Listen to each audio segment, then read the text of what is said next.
Cette nuit est gravée dans ma mémoire comme peu de choses dans la vie. La maison était d'un silence presque suffocant, brisé uniquement par le bruit de la vaisselle rangée et le bruissement des sacs dans la cuisine. Après une journée de travail épuisante, j'avais encore du mal à préparer le dîner et à tout mettre sur la table. Lorsque nous avons fini de manger, j'ai commencé à nettoyer les restes du repas, en essuyant les miettes restantes avec un chiffon. C'est alors que je l'ai vue, ma belle-sœur, affalée dans le fauteuil, son téléphone portable à la main et l'expression sur le visage comme si elle venait de terminer une garde de 12 heures alors qu'en fait, elle avait passé toute la journée à la maison à ne rien faire.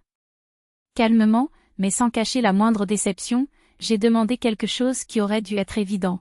Pourrais-tu au moins ranger ton assiette? Cela semblait être une simple demande, quelque chose que toute famille en bonne santé tiendrait pour acquis. Mais ce qui s'est passé ensuite m'a pris par surprise.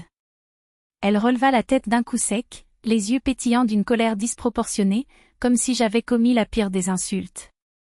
L'air devint épais, chargé d'une tension qui annonçait une tempête. Avant que je puisse réagir, elle s'est levée d'un bond, a attrapé une bouteille d'eau sur la table, sans y réfléchir à deux fois, elle me l'a lancée. Le plastique a heurté le mur à côté de moi, projetant de l'eau sur le sol alors que je restais figée, mes doigts toujours agrippés à l'éponge humide. Je ne pouvais pas croire qu'un adulte puisse avoir une réaction aussi violente face à une demande aussi élémentaire. Assis dans la cuisine, j'essayais de me calmer, mais l'indignation bouillonnait en moi. Des larmes d'humiliation menacèrent de couler, mais reculèrent, ne laissant qu'un poids sur sa poitrine. La scène se répétait dans mon esprit, le regard méprisant, le geste agressif, les mots lancés comme des couteaux, comme si je ne valais rien. Dans ma propre maison, je me sentais plus petit que jamais comme si le simple fait de demander un minimum de collaboration m'enlevait le droit d'être traité avec dignité. Chaque son semblait amplifié, le tic-tac de l'horloge sonnait comme une provocation, me rappelant que le temps passait et que je ne m'en étais toujours pas remis. C'est à ce moment-là que la porte s'est ouverte et que mon mari est entré, visiblement fatigué après le travail. Ses yeux se posèrent directement sur mon visage rouge et ma poignée de main. « Ce qui s'est passé ?» demanda-t-il, mais il y avait plus d'impatience dans son ton que d'inquiétude. Pendant un instant, j'ai pensé à tout avaler, comme toujours. Mais cette fois, quelque chose en moi s'est brisé. J'ai tout raconté, détail par détail, chaque mot, chaque geste arrogant de la belle-sœur. J'ai précisé que dans cette maison, qui était la mienne autant que la sienne, je n'accepterais plus d'être traité comme un domestique. Qu'il avait dépassé toutes les limites.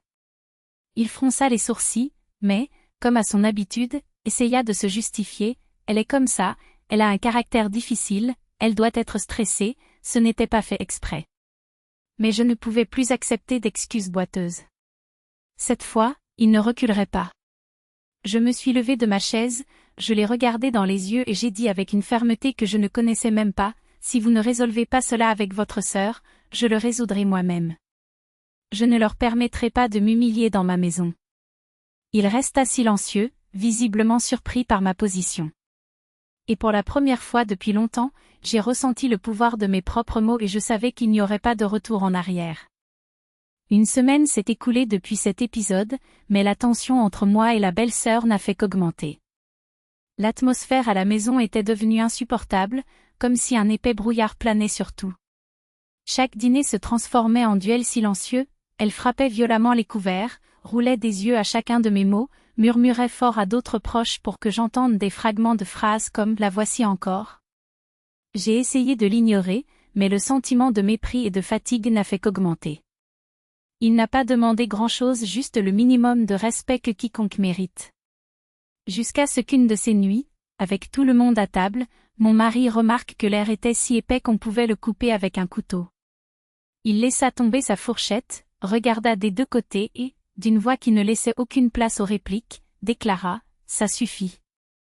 Nous sommes une famille et je ne laisserai pas cet endroit devenir un ring. » Pour la première fois, j'ai vu une véritable lassitude dans ses yeux, pas à cause de moi, mais à cause de l'attitude de sa sœur. Elle a tenté de se défendre, comme toujours, elle exagère, elle veut toujours commander, elle s'implique là où elle n'est pas appelée. Mais, à ma grande surprise, il l'interrompit d'un geste sec, en claquant la main sur la table. « Passez. Vous n'avez pas le droit de manquer de respect à ma femme. » Elle est la maîtresse de cette maison, et si vous êtes invité, comportez-vous comme tel. J'étais sans voix. Pour la première fois, il n'est pas resté silencieux, il n'a pas étouffé l'affaire, il a pris ma défense sans crainte. La belle-sœur pâlit, se releva brusquement, en criant, lança en l'air, « Je n'ai pas besoin de toi. Je pars et je ne reviens pas. » Des pas précipités résonnèrent dans le couloir, suivis par le bruit des valises traînées. En quelques minutes, la porte s'est refermée et le silence qui s'est installé était presque libérateur. J'avais l'impression qu'un énorme fardeau avait été enlevé de mes épaules. Mon mari m'a tenu la main, avec un regard qui contenait des années de culpabilité, il a dit, « Je suis désolé de ne pas avoir agi plus tôt.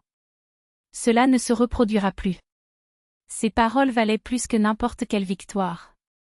Parce que, finalement, je savais que je n'étais pas seule que, derrière moi, il y avait quelqu'un prêt à être mon refuge.